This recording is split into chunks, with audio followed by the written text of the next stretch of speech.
हवा में ताश का महल नहीं बनता। हवा में ताश का महल नहीं बनता, रोने से बिगड़ा मुकद्दर नहीं बनता। दुनिया जीतने का हौसला रखे दोस्त, एक जीत से कोई सिकंदर नहीं बनता, एक जीत से कोई सिकंदर नहीं बनता। नमस्कार दोस्तों, आपका अपने SGI स्टडी के यूट्यूब चैनल पर बहुत बहुत स्वागत है। दोस्तों, हम लोग पढ़ रहे थे ज्योग्राफी, उसी के आगे हम एक अगला वीडियो लेकर आए हैं ज्योग्राफी का, जिसमें हम लोगों ने पृथ्वी एक परिचय कल यानी पिछले वीडियो में पढ़ा था। उसी के आगे आज हम लोग पढ़ेंगे। हम लोग बुध, शुक्र और पृथ्वी के बारे में पढ़ चुके हैं। हम लोग बृहस्पति और शनि के बारे में पढ़ रहे हैं। चूंकि हम सूर्य से बढ़ते हुए क्रम में पढ़ रहे हैं, तो 3 ग्रहों को हमने पढ़ लिया है। और उसी के आगे हम लोग आज इसको पढ़ेंगे। यहाँ पे बृहस्पति और शनि के बारे में पूरा विस्तार से अध्ययन करेंगे। यदि आप इतना नोट्स बना लेते हैं और पढ़ लेते हैं, तो आप वनडे एग्जाम में किसी परीक्षा में आने वाले शनि और बृहस्पति से प्रश्नों को बहुत ही आसानी से हल कर पाएंगे। जो कि NTPC और ग्रुप डी के भी एग्जाम्स दिसंबर में लगे हुए हैं, तो उनके लिए भी बहुत ही महत्वपूर्ण प्रश्न बनते रहते हैं इससे। तो जो भी प्रश्न बनेंगे आज हम देखेंगे कहाँ से ज्यादा प्रश्न पूछे जाते हैं और कहाँ से कम, सभी के बारे में हम लोग विस्तार से अध्ययन करेंगे। यहाँ पे इतना लिखा हुआ, यदि आप इसको नोट्स बना लेते हैं इतना, तो बृहस्पति और शनि से आने वाला प्रश्न आपसे गलत नहीं होगा। तो आइए देखते हैं, शुरुआत करते हैं। यहाँ से पहले बृहस्पति के बारे में जानेंगे। बृहस्पति के बारे में सबसे पहला पॉइंट है यहाँ पे, विशाल ग्रह है, इसलिए इसे मास्टर ऑफ गॉड्स कहते हैं। हमने आपको बताया था कि बृहस्पति पूरे यहाँ हमारे जो सौर मंडल है उसमें सबसे बड़ा ग्रह बृहस्पति ही है। तो बृहस्पति को यहाँ पे वही बताया गया है कि बृहस्पति एक विशाल ग्रह है, तो इसे क्या कहते हैं इंग्लिश में, मास्टर ऑफ गॉड्स, यानी कि सभी ग्रहों का मास्टर है, तो इसे हम लोग कहते हैं मास्टर ऑफ गॉड्स। और हमने आपको पिछले वीडियो में यही बताया था कि बृहस्पति जो है पृथ्वी से 1300 गुना बड़ा है। तो वही यहाँ पे अगला पॉइंट वो भी लिखा हुआ है कि पृथ्वी से 1300 गुना बड़ा है। आप लोग इसको ध्यान रखिएगा। उसके बाद यहाँ पे है, बृहस्पति को तारा सादृश्य ग्रह कहते हैं, यानी कि बृहस्पति एक ऐसा ग्रह है जिसको तारा सादृश्य ग्रह यानी कि सूर्य के समान ग्रह कहते हैं। क्योंकि इतना विशाल भी है और इसके कई उपग्रह हैं जो इसका चक्कर लगाते हैं, तो इसे लघु सौर तंत्र वाला भी ग्रह कहते हैं। यदि कभी ऐसा हुआ कि बृहस्पति पर कहीं से प्रकाश उत्पन्न हो गया और इसमें से प्रकाश निकलने लगा, तो ये भी अपने आप में एक सौर मंडल बन जाएगा। इसके जो भी उपग्रह हैं वो सभी ग्रह की श्रेणी में आ जाएंगे और ये खुद से एक तारा सूर्य यानी सूर्य बन जाएगा और ये खुद से अपना सौर मंडल बना लेगा। तो आने वाले समय में देखा जाएगा इसको। लेकिन यहाँ पे है कि तारा सदृश ग्रह कहते हैं इसको। इसके केंद्र से अवरक्त किरणें उत्सर्जित होती हैं, क्योंकि इंफ्रारेड रेज होती हैं जो कि निरंतर इससे निकलती रहती हैं, सूर्य से भी निकलती हैं, इससे भी निकलते रहते हैं। तो इससे संभावना लग रही है कि आने वाले समय में हमारा जो बृहस्पति है ये एक लघु सौर तंत्र वाला एक ग्रह बन जाएगा, यानी कि ये स्वयं में बन जाएगा हमारा सूर्य। और इसके जो भी ग्रह उपग्रह चक्कर लगा रहे हैं वो सभी ग्रह, यानी कि उस पे मानव जीवन यदि संभव हो पाया तो वहां भी लोग रहने लगेंगे। उसके बाद है कि सौर मंडल में कुल द्रव्यमान का 2.5 गुना, यानी कि हमारे जो 8 ग्रह हैं अभी तक हम लोगों ने जो मान्यता दिया है वैज्ञानिकों ने, पहले एक प्लूटो 9 ग्रह हुआ करता था, तो प्लूटो के 2006 के प्रॉक्स सम्मेलन में उसको बाहर कर दिया गया है। उसके बाद हमारे 8 ग्रह बचे हैं, तो ये सबसे बड़ा ग्रह है। इतना बड़ा है कि जो जितने भी हमारे ग्रह हैं 7 ग्रह बृहस्पति को छोड़कर, उन सभी को वेट किया जाए और बृहस्पति को एक तरफ अकेले कर दिया जाए तो उन सभी का 2.5 गुना है, यानी कि इतना ज्यादा ये विशाल है कि आप लोग यही समझ सकते हैं कि पृथ्वी के 1300 गुना बड़ा है।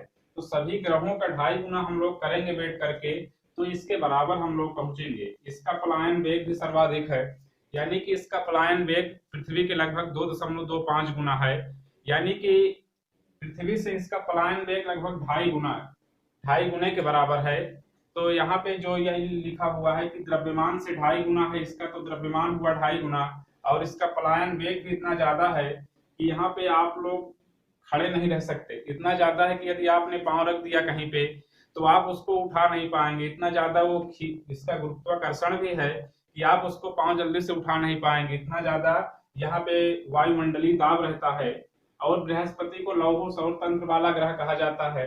ये हमने आपको पहले ही बताया कि बृहस्पति को लघु सौर तंत्र वाला ग्रह कहा जाता है, क्योंकि हमने बताया कि इस पे जीवन की संभावना तलाशी जा रही है, क्योंकि यहाँ से अवरक्त किरणें निकल रही हैं बृहस्पति से। तो यदि एक समय ऐसा आया कि यहाँ से प्रकाश उत्पन्न हुआ तो ये लघु सौर तंत्र वाला ग्रह अपने आप बन जाएगा। उसके बाद है कि बृहस्पति सौर मंडल का सबसे तीव्र घूर्णन करने वाला ग्रह है। बृहस्पति इतना तेज तेज घूर्णन करता है कि 9 घंटे लगभग 45 मिनट में ये अपना एक चक्कर अपने आप में अपने अक्ष पे एक चक्कर लगा लेता है। यानी कि यदि आप पृथ्वी को छोड़कर बृहस्पति पे चले जाएं, पृथ्वी को छोड़कर यदि आप बृहस्पति पर चले जाएं, तो वहां पे आपका रात और दिन 24 यानी कि 24 घंटे के अलावा 9 घंटे 45 मिनट के हो जाएंगे। यानी कि आपको लगभग 4 घंटे 20 मिनट का समय मिलेगा दिन में और 4 घंटे 20 मिनट का समय मिलेगा रात में। यानी कि आप 9 घंटे 45 मिनट के करीब में आपका 24 घंटे जो पृथ्वी पर होता है वही यहाँ पे इतना जल्दी पूरा हो जाएगा कि आप यदि सुबह उठे और ब्रश वगैरह किए और नाश्ता वगैरह करते करते पता चला कि शाम हो गई, और जैसे ही आप लोग सोने गए, एक नींद हुई भी नहीं कि आपको सुबह हो जाएगा। यानी 4 से 5 घंटे का रात होगी और 3 से 4-5 घंटे का दिन होगा, क्योंकि लगभग 10 घंटे के बराबर यहाँ पे वो होता है। यहाँ पे अगला है कि बृहस्पति के कुल ग्रहों की संख्या 67 प्लस 12 यानी कि 79 है, यानी कि 69 है। तो पहले बृहस्पति के ग्रहों की संख्या कितनी थी? 67 थी। उसके बाद वैज्ञानिकों ने यानी कि निरंतर खोज सभी ग्रहों पे चल रही है, तो बाद में 12 ग्रहों को और खोजा गया, तो जो अब संख्या है वो 79 हो गई है। यानी कि इसकी टोटल संख्या उपग्रहों की पूछा जाए तो ये 12 है। पहले कितना हुआ करती थी? 67, अब 12 और हुए तो कितना हो गई? 79 हो गई। उसके बाद यहाँ पे अगला पॉइंट दिया हुआ है कि इसमें सबसे बड़ा उपग्रह गैनीमेड है। यानी कि बहुत से उपग्रह जो कि 79 यहाँ पे संख्या बताई गई है, तो 79 उपग्रह ये बृहस्पति के चक्कर लगाने के साथ साथ सूर्य की भी परिक्रमा करते हैं। तो ये सूर्य की परिक्रमा तो करते हैं, बृहस्पति की भी परिक्रमा करते हैं। तो जो बृहस्पति की परिक्रमा 79 उपग्रह करते हैं, इन्हीं में एक सबसे बड़ा उपग्रह है जिसे हम लोग यहाँ साइंटिस्ट ने क्या गैनीमेड यानी खगोल शास्त्रियों ने गैनीमेड नाम दिया है। यह सौर मंडल का सबसे बड़ा उपग्रह है। यानी कि हमारे जो और ग्रह हैं उनके भी उपग्रह, हमारे पृथ्वी की एकमात्र उपग्रह है चंद्रमा है। जैसे कि मंगल के 2 उपग्रह हैं, फोबोस और डिगोस, यानी उसी को मंगल के 2 चंद्रमा भी कहा जाता है। जब हम लोग मंगल के बारे में पढ़ेंगे तो उसके बारे में भी जानेंगे कि क्या है वो। लेकिन ये पूरे सौर मंडल के जितने भी ग्रहों में उपग्रह हैं वो सभी में सबसे बड़ा क्या है? गैनीमेड उपग्रह है। यानी कि आप लोग ये ध्यान रखिएगा, यदि आपसे पूछा जाए कि सबसे बड़ा उपग्रह कौन सा है तो गैनीमेड है। वो किसका चक्कर लगाता है? तो बृहस्पति का चक्कर लगाता है। आप लोग इसको यहाँ से भी ध्यान रख सकते हैं कि यहाँ पे बृहस्पति सबसे बड़ा है, तो इसी के सबसे बड़ा उपग्रह है। उसके बाद यहाँ पे अगला पॉइंट है, बृहस्पति के 4 बड़े उपग्रह हैं जिसे गैलीलियो ने खोजा था। एक खगोल शास्त्री थे, बहुत पहले हुआ करते थे, तो उन्होंने ही बृहस्पति के बारे में देखा। चूंकि इतना बड़ा है, पहले इतना टेक्नोलॉजी विकसित नहीं थी, तो गैलीलियो अपना दूरबीन से देखा करते थे। तो वो देखते देखते उनको पता चला, जो कि बड़े बड़े उपग्रह थे, तो उन्हें दूरबीन से दिखाई पड़ा कि ये जो बृहस्पति के चक्कर लगा रहे हैं। तो इन्होंने ही खोजा था गैलीलियो ने। तो इन्हीं के नाम पर ही उन चारों ग्रहों को गैलीलियन उपग्रह कहा गया। तो आप उनके नाम याद रखिएगा 4 के, इनको को यानी कि जिनको भी उन्होंने खोजा था गैलीलियो ने। तो यहाँ पे पहला गैनीमेड है, फिर एक आमो है, एक यूरोपा, एक कैलिस्टो। आप इन चारों को बहुत ध्यान से पढ़िएगा, गैनीमेड, आमो, यूरोपा और कैलिस्टो। इन्हीं चारों को गैलीलियो ने सबसे पहले खोजा था। उन्हीं के नाम पर इन्हीं गैलीलियन उपग्रह कहा जाता है। अगला है कि इसका गुरुत्वाकर्षण पृथ्वी के गुरुत्वाकर्षण का 2.5 गुना है। हमने आपको भी बताया था कि इसका गुरुत्वाकर्षण पृथ्वी के गुरुत्वाकर्षण का लगभग 2.5 गुना है, यानी कि 2.5 गुना के करीब है, 2.25 गुना है। तो हमने बताया था कि यदि पृथ्वी पर इतना गुरुत्वाकर्षण है कि इसका पलायन वेग यदि हम लोग जाने तो 11.2 किलोमीटर पर सेकंड होता है। यानी कि यदि हमको पृथ्वी से कोई भी चीज बाहर फेंकना है कि वो पृथ्वी पर दोबारा ना वापस आए, तो हम लोग यदि 11.2 किलोमीटर पर सेकंड की स्पीड से पृथ्वी से कोई भी चीज को फेंक दें तो दोबारा पृथ्वी पर लौट के नहीं आएगा। तो जब इसका 2.5 गुना यहाँ पे गुरुत्वाकर्षण है, तो इसके एवरेज में वो भी बढ़ेगा, पलायन वेग भी बढ़ेगा। तो इस पे पलायन वेग बहुत ज्यादा है, बहुत ज्यादा फोर्स की आवश्यकता है, तब जाके कोई भी ग्रह बृहस्पति को छोड़ पाएगा। हमने आपको बताया था जब हम लोग सौर मंडल पढ़ रहे थे, तो उसमें यह बताया था कि इतना ज्यादा इसका गुरुत्वाकर्षण है कि ये जो भी बाहर हमारे ब्रह्मांड में बहुत से छोटे छोटे क्षुद्र ग्रह यानी कि एस्टेरॉयड जिन्हें इंग्लिश में बोलते हैं, और तमाम से कण मलबे, चट्टानी मलबे जो कि टहल रहे हैं, यानी कि आपस टहल रहे हैं, तो उनको ये क्या करता है, इसका इतना ज्यादा गुरुत्वाकर्षण है कि वो उसको खींच लेता है। यानी कि पृथ्वी के लिए एक सुरक्षा वाल्व का काम करता है। यदि ये पृथ्वी उन सबों को अपने तरफ ना खींचे तो पृथ्वी की तरफ वो सब आएंगे। चूंकि पृथ्वी के बाद इसके बाद लगभग गुरुत्वाकर्षण पृथ्वी का नंबर आता है, तो पृथ्वी के पास आएंगे तो पृथ्वी से टकराएंगे तो बहुत सी क्षति और जान माल की हानि होगी। तो ये हमारे लिए, पृथ्वी के लिए बहुत ही महत्वपूर्ण है। ये इसका गुरुत्वाकर्षण हमारे लिए बहुत ही महत्वपूर्ण, आप लोग ध्यान रखिएगा। उसके बाद इसका अगला पॉइंट आता है कि इस पर धूल भरी आंधियां चलती हैं, यानी कि इस पर निरंतर धूल भरी आंधियां, चूंकि चट्टानी मलबे तो सब ही हैं, हमने बताया था, तो इस पर धूल भरी आंधियां दिन भर चलती रहती हैं, रात भर चलती रहती हैं, जो कि बहुत से धूल कण चलते रहते हैं। तो इससे बहुत से गड्ढे यहाँ पे हो गए हैं, जिन्हें बृहद लाल गड्ढा कहा जाता है, यानी कि इंग्लिश में इसको बोलते हैं क्या, ग्रेट रेड स्पॉट, यानी कि यही बृहद लाल धब्बा जिसे या गड्ढा बोलते हैं, उसे ही ग्रेट रेड स्पॉट कहा जाता है, जो कि मेघों का एक तूफान, यानी कि जो बादल, धूल भरी आंधियां, इस तरह से पूरा एकदम मौसम तूफानी बना रहता है, तो उसी को यह सब कहा जाता है। तो उम्मीद करते हैं कि आप लोग बृहस्पति के बारे में पूरा समझ गए होंगे। आप इतना नोट्स बना लीजिएगा तो आप लोग बृहस्पति से आने वाले प्रश्नों को बहुत ही आसानी से हल कर पाएंगे। कोई भी प्रश्न पूछा जाएगा तो इन्हीं से वनडे एग्जाम में प्रश्न बनेंगे। अक्सर ये गैलीलियन उपग्रह को पूछा जाता है, कितने उपग्रह हैं टोटल, उनके कौन सबसे तेज घूर्णन करता है, किसे लघु स्वतंत्र बालक ग्रह कहा जाता है, ये पृथ्वी से कितने गुना भारी है, किसे मास्टर ऑफ गॉड्स कहते हैं, किस ग्रह से अवरक्त किरणें उत्सर्जित होती हैं। तो इन सभी के बारे में आप लोग ध्यान से पढ़िएगा इसको, या स्क्रीनशॉट ले लीजिएगा, बाद में नोट्स बनाइएगा, इतना ही आप ध्यान रखिएगा। उसके बाद आते हैं हम लोग शनि पे। शनि को आप लोग देख रहे हैं कि यहाँ पे कुछ छल्ला नुमा दिख रहा है, यानी कि शनि के पास बहुत सारे छल्ले हैं। छल्ले तो लगभग सभी ग्रहों के पास है, लेकिन जो ट्रांसपेरेंट है वो हमें दिखते नहीं। इनके जो छल्ले हैं वो चट्टानी मलबों, धूल कण इत्यादि से बने हुए हैं, जो कि हमें दिखते हैं। बाकी सबके पास सल्फर आदि के वो छल्ले पाए जाते हैं, तो वो हमें दिखते नहीं हैं। यहाँ पे चट्टानी मलबों के जो छल्ले हैं वो हमें दिखाई पड़ते हैं। तो इसके कुछ वैज्ञानिकों ने, इसके हजारों छल्ले हैं, तो वैज्ञानिकों ने कुछ प्रमुख छल्लों को नाम दिया है। जैसे कि पहले हम लोग ऊपर से देखते हैं, यानी कि आकाश गंगा सादृश्य ग्रह कहते हैं, यानी कि इसके इतने छोटे छोटे ग्रह हैं, यानी कि जो हमारी आकाश गंगा, जो जिस आकाश गंगा में हम लोग रहते हैं उसे मंदाकिनी यानी कि सर्पिलाकार कहा जाता है। वो हमारी आकाश गंगा जो है वो सर्प के आकार की है। इसी पे असंख्य तारे हैं, जो जिसमें से एक तारा हमारा सूर्य है, और इसी के जो ग्रह हैं वही सब चक्कर लगाते हैं, और उसी में एक पृथ्वी है जिस पर हम लोग रहते हैं। इसी तरह असंख्य तारे पूरे ब्रह्मांड में फैले हुए हैं। जब हम लोग ब्रह्मांड के बारे में अध्ययन करेंगे अगले वीडियो में, तो पूरा बताएंगे कितने तारे हैं, क्या असंख्य है, क्या ब्रह्मांड बना कैसे है, उन सभी के बारे में हम लोग ध्यान से देखेंगे और पढ़ेंगे कि ब्रह्मांड होता क्या है। तो यहाँ पे वही है कि आकाश गंगा सादृश्य ग्रह कहते हैं, यानी कितने असंख्य तारे, चंद्रमा आदि सब धूल कण मलबे इसके चारों तरफ चक्कर लगा रहे हैं, जैसे कि आकाश गंगा हो, तो इसे यही कहा जाता है।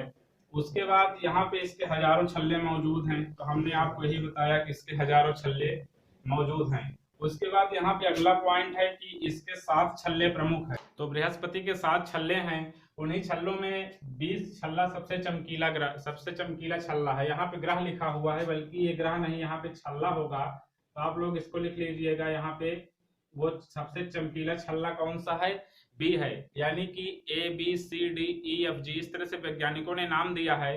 तो उसमें जो कि बी वाला छल्ला है वो सबसे चमकीला है। इसी को हमें ध्यान रखना है कि पूछेगा किस ग्रह के पास छल्ले पाए जाते हैं, तो हम बताएंगे शनि के पास। और इसमें कौन सा छल्ला सबसे चमकीला है, तो वो बी वाला छल्ला जो है सबसे चमकीला है। और इसमें 7 प्रमुख छल्ले जो हमारे खगोल शास्त्री हैं उन्होंने 7 छल्लों को नॉमिनेट किया है। उसके बाद यहाँ पे अगला पॉइंट आता है कि यह दूसरा सबसे तेज घूर्णन करने वाला ग्रह है। तो हमने अभी आपको बताया कि जो ये बृहस्पति है ये सबसे तेज लगभग 9 घंटे 45 मिनट में पृथ्वी का, यानी कि पृथ्वी को छोड़कर सूर्य के चक्कर लगाता है, पृथ्वी का चक्कर नहीं लगाता है। तो ये सूर्य का चक्कर 9 घंटे लगभग 45 मिनट में अपना पूरा कर लेता है। तो उसके बाद जस्ट शनि आता है और उसके बाद ही इसका नंबर आता है। तो दूसरा सब सर्वाधिक तेज घूर्णन करने वाला, यानी कि अपने अक्ष पर रोटेट करने वाला, जिससे कि रात और दिन होते हैं, तो वो बहुत तेजी से करता है। यानी कि बृहस्पति के बाद दूसरा नंबर पे इसका नंबर आता है, तो इसको भी आप लोग ध्यान रखिएगा। और यहाँ पे अगला पॉइंट है कि गैस का गोला शनि ग्रह को कहा जाता है, यानी कि यह इतना हल्का है और इतना गैसों से बना हुआ, यानी कि इस पर बादल छाए रहते हैं और ये बर्फ से बना हुआ है। चूंकि हमने आपको बताया था कि जैसे क्षुद्र ग्रह से आगे बढ़ेंगे, यानी कि मंगल से आगे जब हम लोग बढ़ते हैं तो या बीच में क्षुद्र ग्रह मंगल और बृहस्पति के बीच में पाए जाते हैं। उसके बाद ये सब आते हैं तो ये सबको गैसीय ग्रह कहा जाता है। चूंकि ये सूर्य से इतना दूर हो जाते हैं कि इन पर सूर्य का प्रकाश, एक तो बृहस्पति ही इतना बड़ा है कि कुछ अगर आता है तो बृहस्पति के पास तक ही पहुंच पाता है, उसके बाद इन सब तक नहीं पहुंच पाता। चूंकि ये बहुत दूर हो जाते हैं तो इन्हें गैसीय ग्रह, और जो क्षुद्र ग्रह यानी मंगल तक हम लोग क्या पढ़े थे कि उन्हें पार्थिव ग्रह कहा जाता है, यानी कि ठोस चट्टानी मलबों से बने हुए हैं। इधर वाले सब गैसीय ग्रह यानी कि इस पर बर्फ जमी हुई है। तो इस तरह से यहाँ पे बादल लोग छाए रहते हैं, तो इसीलिए इसे क्या कहते हैं, गैस का गोला शनि ग्रह को कहा जाता है, यानी कि इसे गैस का गोला कहा जाता है। क्योंकि इसका घनत्व तो इतना कम है कि ये पानी में तैर सकता है। यदि इस ग्रह को हम कहीं ले जाएं, पानी में रख दें, तो ये पानी में आराम से तैरेगा, डूबेगा कभी नहीं। क्योंकि इसका घनत्व तो क्या है, 0.7 ग्राम प्रति सेंटीमीटर क्यूब है। यानी कि आप एक ऐसा कोई भी, जैसे हमने पृथ्वी का बताया था कि 2.5 ग्राम प्रति सेंटीमीटर क्यूब पृथ्वी का घनत्व है, तो वैसे ही इसका घनत्व क्या है, 0.7 ग्राम प्रति सेंटीमीटर क्यूब। यदि आपको कभी ऐसा हुआ कि आप शनि पर जाएं और वहां से मिट्टी ले आए 1 सेंटीमीटर लंबा, 1 सेंटीमीटर चौड़ा और 1 सेंटीमीटर गहरा, तो उस मिट्टी को यदि आप वेट करेंगे तो वो 0.7 ग्राम प्रति सेंटीमीटर क्यूब जो है, जो घनत्व है वही निकल के आएगा, जो कि पानी में तैर सकता है। हमने आपको पहले ही बताया कि इतना घनत्व कम है कि वो बहुत ही आराम से पानी में तैरता रहेगा। तो आप लोग इसको भी ध्यान रखिएगा, सबसे कम घनत्व वाला ग्रह किसे कहा जाता है और कितना है, इसको भी ध्यान से पढ़िएगा। उसके बाद यहाँ पे है शनि, यानी कि शनि के 62 + 20 यानी कि 82। पहले इसके सर्वाधिक ग्रह किसके पास थे, बृहस्पति के पास थे। अब जब वैज्ञानिकों ने यानी कि पिछले साल 2018 में अगस्त के महीने में तो खोजा गया 20 और ग्रहों को, तो वैज्ञानिकों ने शनि के 20 और उपग्रहों को खोजा। पहले 62 थे, अब 20, तो अब क्या हो गया, सर्वाधिक इसी के पास हो गया। पहले जब हम लोग पढ़ते थे तो हम लोग पढ़ते थे बृहस्पति के पास सर्वाधिक उपग्रह हैं। अब ये डाटा बदल गया है और 20 जब इसके उपग्रह नए खोजे गए हैं तो इनकी संख्या क्या हो जा रही है, इस समय 82 हो जा रही। तो यदि अब क्वेश्चन बनेगा तो आप लोग इसको ध्यान रखिएगा कि बृहस्पति को छोड़कर हमें टिक करना है किस पे, शनि पे। चूंकि 20 उपग्रह और खोजे गए हैं तो 62 + 20 संख्या हो गई है कितनी, 82, यानी कि 82 सर्वाधिक ग्रह, जिसपे कि सभी ग्रहों में सबसे ज्यादा है, जिसमें टाइटन सबसे बड़ा उपग्रह है। यहाँ पे अगला लिखा हुआ है कि जिसमें टाइटन सबसे बड़ा उपग्रह है। टाइटन यानी कि हमने बताया था कि जैसे बृहस्पति का गैनीमीड है सबसे बड़ा उपग्रह, जिसे लघु सौर तंत्र वाला बृहस्पति उपग्रह कहा जाता है, उसका सबसे बड़ा ये है, जिस पर वायुमंडल भी पाया जाता है। वायुमंडल का तो इस पे अभाव है, लेकिन इस वाले पे टाइटन पे जो शनि का उपग्रह है, इस पे वायुमंडल पाया जाता है, जो कि सौर मंडल का दूसरा सबसे बड़ा उपग्रह है। तो आप लोग इसको भी ध्यान रखिएगा, क्योंकि सबसे तेज ये घूर्णन करता है, उसके बाद शनि शनि घूर्णन करता है। जैसे ही ये सबसे तेज ये घूर्णन करता है और ये सबसे तेज उसके बाद शनि करता है, वैसे ही बृहस्पति जो है, बृहस्पति के पास सबसे बड़ा उपग्रह है, वैसे ही सेकंड नंबर पे किसके पास, शनि आता है। शनि के पास भी उसके बाद जस्ट दूसरा सबसे बड़ा उपग्रह कौन सा है, टाइटन है। तो आप लोग इसको भी याद रखिएगा कि टाइटन सबसे बड़ा, दूसरा सबसे बड़ा उपग्रह है। टाइटन सौरमंडल का एकमात्र ऐसा उपग्रह है कि जिस पर वायुमंडल है।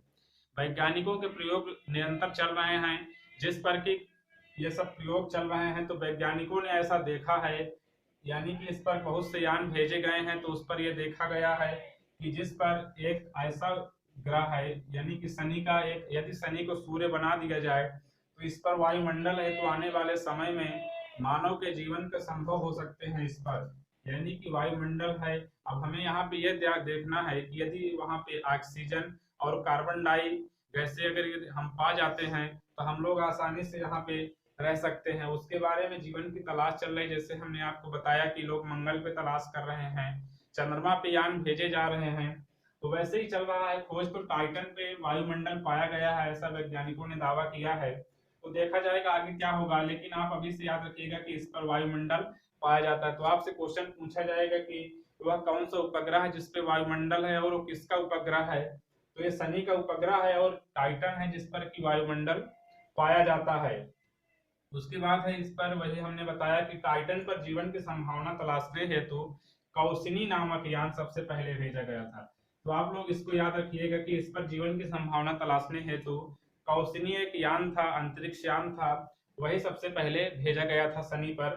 तो इसी से पता चला था कि इस पर वायुमंडल है, जो कि सबसे पहले वो भेजा गया था। बाद में और यान भेजे गए और यह है अपना यानी कि सूर्य का चक्कर, जैसे कि पृथ्वी सूर्य का चक्कर 1 वर्ष में लगाती है, और तो इसको कितने वर्ष लग जाते हैं, 29.5 वर्ष, यानी कि 29.5 वर्ष यदि हम लोग को देखा जाए तो हम लोग पृथ्वी के 1 वर्ष इसके 29.5 वर्ष के बराबर है।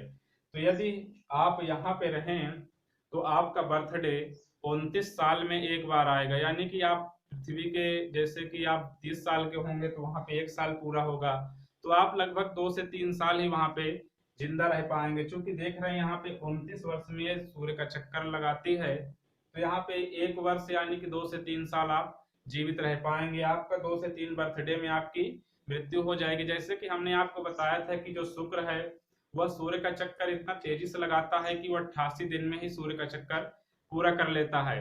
तो हमने बताया था कि यदि आप सूर्य पर हों तो आपका बर्थडे 2 से 3 महीने बाद आ जाएगा, यानी कि इतना ज्यादा है और इतना कम। आप शुक्र पर होंगे तो 88 दिन में आपका बर्थडे आएगा, और यहाँ पर होंगे तो 2 से 3 बर्थडे में तो आपकी मृत्यु हो जाएगी।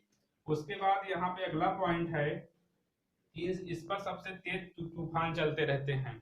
हमने बताया कि इस पर भी तूफान चलते हैं, और उसके बाद ये सब इतने ठंडे ग्रह हैं कि इस पर बर्फ जमी है, तो ये सब तूफानी ग्रह इसे कहा जाता है। इस पर बहुत तेज यानी कि लगभग 18,000 किलोमीटर पर घंटे की स्पीड से इस पर आंधियां चलती हैं, इसलिए इसे तूफानी ग्रह भी कहा जाता है।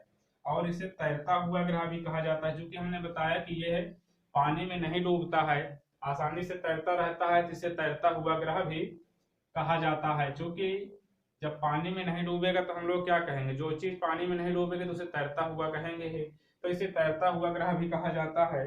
और ये एक यूरोपा अंतरिक्ष यान जो कि सबसे पहले इस पर यूरोपा नाम से भेजा गया था बृहस्पति पर, तो इसको भी आप लोग ध्यान रखिएगा। और आप लोग इतना पढ़ लेंगे शनि से, तो शनि से आने वाले प्रश्नों को आप लोग बहुत ही आसानी से हल कर पाएंगे। तो उम्मीद करते हैं कि यह वीडियो आप लोग को पसंद आया होगा। वीडियो पसंद आया हो तो वीडियो को लाइक करिएगा, चैनल को सब्सक्राइब करके अपने दोस्तों के पास शेयर करिए। अब हम लोग इसी के आगे और पढ़ेंगे, मंगल के बारे में और ब्रह्मांड के बारे में जानेंगे। ब्रह्मांड होता क्या है, वो कैसे बना है, मंगल क्या है, उस पर कितने यान भेजे गए हैं, उनका किस प्रकार से अध्ययन किया जा रहा है, क्या उस पर जीवन की संभावना अभी हो पाई है, ब्रह्मांड कैसे निर्मित है, इन सभी के बारे में हम लोग अगले वीडियो में जानेंगे। तो आप लोग इसको देखिएगा पूरा ध्यान से और नोट्स बना लीजिएगा। तो हम लोग मिलते हैं इसी तरह के अगले वीडियो में, तब तक के लिए थैंक यू, धन्यवाद।